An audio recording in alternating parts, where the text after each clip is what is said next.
Varahi silver jewellery ఇప్పుడు మన Varahi silks KPHP store first floor లో 28 March hero Teja Sajja, heroine Meenakshi Chaudhary చేతుల మీదుగా గ్రాండ్ ఓపెనింగ్ జరగబోతుంది. మరీ ముఖ్యంగా యుద్ధం పేరు చెప్పి వంట నూనె కేజీ 40 రూపాయలు ఇప్పటికే పెంచేసినారు. పప్పుల ధరలు ఇప్పటికే కేజీ 15 నుంచి 20 రూపాయలు పెరిగిపోయింది. ఉచిత గ్యాస్కు దిక్కు లేదు. కానీ ఈ మనిషి ఈరోజు గ్యాస్ కొనాలనుకున్నా కూడా బ్లాక్లో 2000 ఇస్తావా 3000 రూపాయలు ఇస్తావా అని చెప్పి అడిగే పరిస్థితిలోకి ఇప్పుడే వెళ్ళిపోయింది. ఒకవైపున గ్యాస్ పరిస్థితే, ఈయన గ్యాస్ మాటలతో గ్యాస్ లైటింగ్తో ఇప్పటికీ ఈ పరిస్థితి ఉంటే, ఈ పెద్ద మనిషి ఇప్పుడు కిరోసిన్ ఇస్తాడంట. 1 లీటర్ కిరోసిన్ ఇస్తాడు, పండగ చేసుకోమంటాడు. అసలు కిరోసిన్ ఇస్తే స్టవ్లు ఆడుండాయి. అందరికీ గ్యాస్ స్టవ్లు ఉన్న పరిస్థితి నుంచి ఇప్పుడు కిరోసిన్ స్టవ్లు కిరోసిన్ స్టవ్లు లేవు. ఈయన 1 లీటర్ కిరోసిన్ ఇస్తా పండుగ చేసుకోమంటాడు. యుద్ధం పేరు చెప్పి గుడ్ల రేట్లు కూడా పడిపోయిన పరిస్థితిలో ఈరోజు రైతు అల్లాడుతూ ఉన్నాడు. మొక్కజొన్న క్వింటాలు 1400 కొనే నాతుడు లేడు. కొక్కోకు ధర లేదు, శనగ పంటకు ధర లేదు, అరటి పంటకు ధర లేదు, టమాటో పంటకు ధర లేదు. రైతుల పరిస్థితి ఇది. అయినా పాలన మీద ఏమాత్రం ధ్యాస లేదు. ఈ మనిషి చంద్రబాబు నాయుడు గారి పాలనలో ఈరోజు పాలనంతా ఒకవైపు ఇట్లా కనపడుతూ ఉంటుంది. మాటలు చూస్తే మాత్రం కోటలు దాటుతాయి. ఈ మధ్యకాలంలో మీ అందరికీ కూడా గుర్తుండే ఉంటుంది. మిట్టల్ స్టీల్ అని చెప్పి, నక్కపల్లిలో మిట్టల్ స్టీల్ అని చెప్పి ఆయనేది ఇచ్చినట్టుగా దానికి బిల్డప్ ఇస్తూ, దానికి ఒక అడ్వర్టైజ్మెంట్ ఇస్తూ దానికి ఈ మధ్యకాలంలో పెట్టాడు. నాకు ఆశ్చర్యం అనిపించింది. అసలు అయ్యే చంద్రబాబు నాయుడు క్రెడిట్ చోరీకైనా క్రెడిట్ దోపిడీకైనా ఒక హద్దు పొద్దు ఉండాలి. ఇదే ఆదిత్య మిట్టల్ అనే మిట్టల్ వాళ్ళు, నేను డావోస్ 2022లో డావోస్ పోయినప్పుడు నన్ను కలిసినారు. కలిసి వాళ్ళు అప్పట్లోనే గ్రీన్కో ప్రాజెక్టులో దాదాపుగా 4800 కోట్ల రూపాయలు కర్నూలులో కడతా ఉన్న హైడ్రో పంప్ స్టోరేజ్ ప్రాజెక్టులో భాగం తీసుకొని గ్రీన్కోలో 4800 కోట్ల రూపాయలు పెట్టుబడులు పెట్టడానికి ఆ రోజుట్లో డావోస్లో అప్పుడే నా సమక్షంలోనే అవగాహన కుదురుంది. అది కాక అప్పట్లోనే ఎస్ఆర్ స్టీల్ వీళ్ళు కొనుగోలు చేసి దాంట్లో ఎక్స్పాన్షన్ కూడా పోతూ 1000 కోట్ల రూపాయలు పెట్టుబడి పెట్టేదానికి కూడా ఆ రోజే నా సమక్షంలోనే అది కూడా జరిగింది. ఇది కాక వీళ్ళను కొత్త స్టీల్ ప్లాంట్ పెట్టడానికి అడుగులు ముందుకు వేయండి అని చెప్పి ఆహ్వానించింది నేను. రాష్ట్రానికి ఆహ్వానించి రమ్మని చెప్పి వాళ్ళకి చెప్పి, వాళ్ళు అధికారులకు కూడా చెప్పిన, వాళ్ళు వస్తున్నారు, వాళ్ళకి ఎక్కడెక్కడ మనం భూములు ఇవ్వగలుగుతామో చూపించండి అని చెప్పి వాళ్ళు రావడము. మన అధికారులు ఫస్ట్ కాకినాడ SCZలో భూములు చూపించినారు, తర్వాత మూలపేటలో వీళ్ళు రావడానికి భూములు చూపించారు, తర్వాత నక్కపల్లిలో మన హయాంలోనే వీళ్ళకి భూములు చూపించినారు.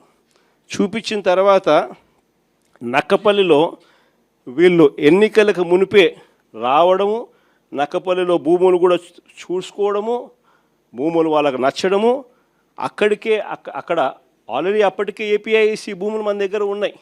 ఆ భూముల్లో నుంచి వీళ్ళకి 2200 ఎకరాలు మనం అప్పటికే సూత్రప్రాయంగా వీళ్ళకి ఇవ్వడం కూడా జరిగింది. సూత్రప్రాయంగా ఇచ్చేదానికి అడుగులు ముందుకు కూడా వేశాం. ఈ లోపల ఎన్నికల కోడ్ వచ్చింది. ఇది జరిగింది. ఇక్కడ చూస్తే ఎన్నికలు అయిపోయిన తర్వాత చంద్రబాబు నాయుడు గారు మనం అంత దూరం తీసుకొచ్చిన ప్రక్రియను ముందుకు తీసుకుపోయినాడు. అంతే ఈయన చేసింది. ఓ జూమ్ కాల్ పెట్టుకున్నాడు, మాట్లాడినాడు, అంతే. ఇప్పుడు చూస్తే పేపర్ చూస్తే ఏమనిపిస్తుంది, అసలు మిట్టల్ అనేవాడు చంద్రబాబు నాయుడు సుందర ముఖార విందాన్ని చూసి వచ్చినట్టుగా బిల్డప్. ఆ గూగుల్ కూడా అంతే. అప్పుడు కూడా అంతే. అదాన్ని తీసుకొచ్చింది మనం, గూగుల్ను తీసుకొచ్చింది మనం. ఏదన్నా చూసుకో. చివరికి ఆశ్చర్యం కలిగించే విషయం ఏమిటనంటే, ఇదే నక్కపల్లిలో 2023లోనే మనకు బల్క్ డ్రగ్ పార్కు 13 రాష్ట్రాలతో మనం పోటీపడి కేంద్ర ప్రభుత్వం కూడా బల్క్ డ్రగ్ పార్కు కట్టడానికి సహాయ సహకారాలు అందించేందుకు 1000 కోట్ల రూపాయలు డబ్బులు కూడా ఇచ్చేందుకు కూడా ముందుకు వచ్చి వాళ్ళు అడుగులు ముందుకు వేసినారు. 2023లోనే మనకు అది నక్కపల్లిలో దానికి సంబంధించిన ల్యాండ్ కూడా వాళ్ళకు చూపించి 13 రాష్ట్రాలతో పోటీ పడి మనం ఆ బల్క్ డ్రగ్ పార్క్ కూడా తీసుకొచ్చినాం రాష్ట్రానికి.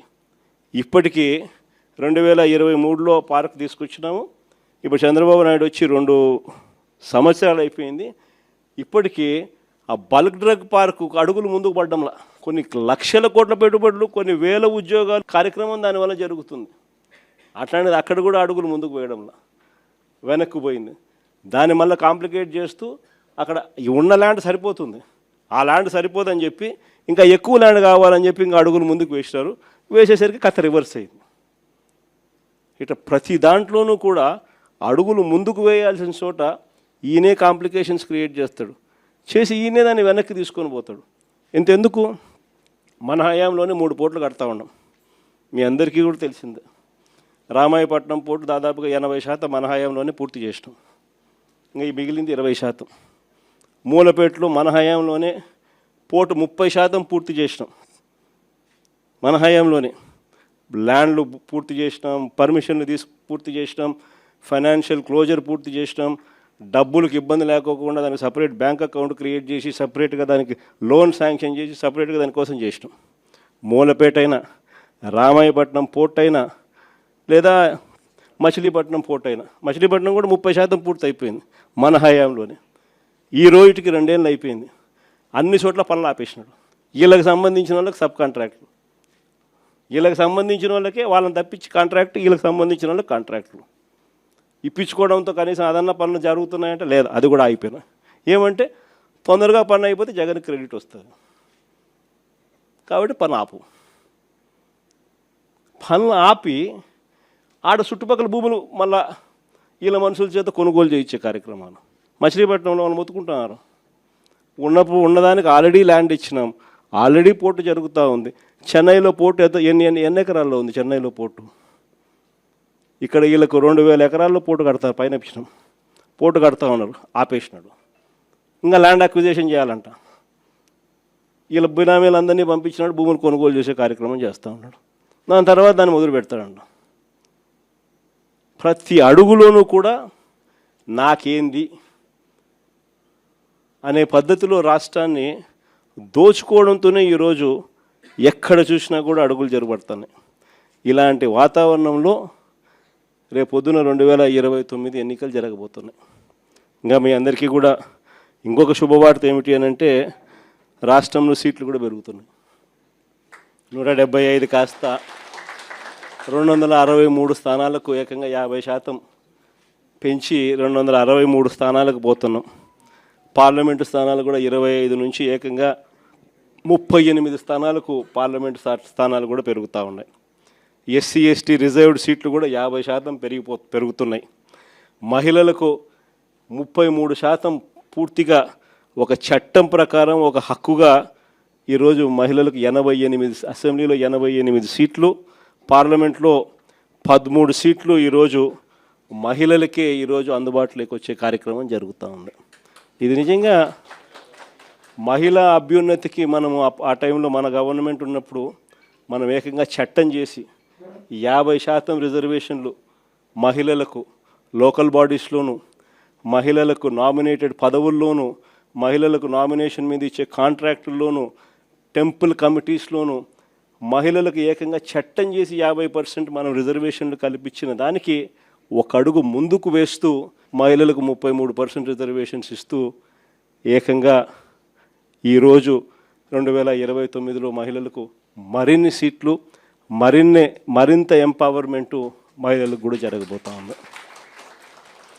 కాబట్టి ఈసారి సీట్లు ఇంతగా పెరుగుతూ ఉన్న నేపథ్యంలో కార్యకర్తల్లో నుంచి ఇంకా లీడర్షిప్ ఇంకా పెరుగుతుంది.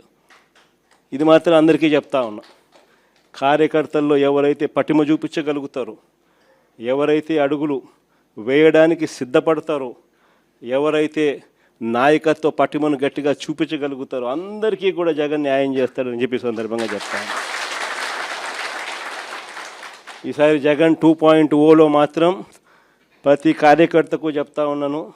బహుశా మనం అధికారంలోకి ఉన్నప్పుడు కోవిడ్ ఉన్నది, మనం అధికారంలో ఉన్నప్పుడు 2 సంవత్సరాలు కోవిడ్ లాంటి విపత్కర పరిస్థితులు ఎప్పుడు ఎదుర్కొని పరిస్థితుల మధ్య బహుశా కార్యకర్తలకు అనుకున్నంత పేరుకు బహుశా నేను న్యాయం చేయలేకపోయి ఉండొచ్చు. పాలన మీద ఎక్కువ ధ్యాస పెట్టాల్సి వచ్చింది, బట్టల మీద ఎక్కువ ధ్యాస పెట్టాల్సి వచ్చింది. కాబట్టి బహుశా అంత ఎక్కువగా చేయలేకపోయి ఉండొచ్చు. కానీ జగన్ 2.0లో మీ అందరికీ కూడా భరోసా ఇస్తా ఉన్నా, జగన్ 2.0లో ప్రజలకు మంచి చేయడమే కాకుండా కార్యకర్తలకు మంచి జరుగుతుంది అని ఖచ్చితంగా చెప్తా ఉన్నా.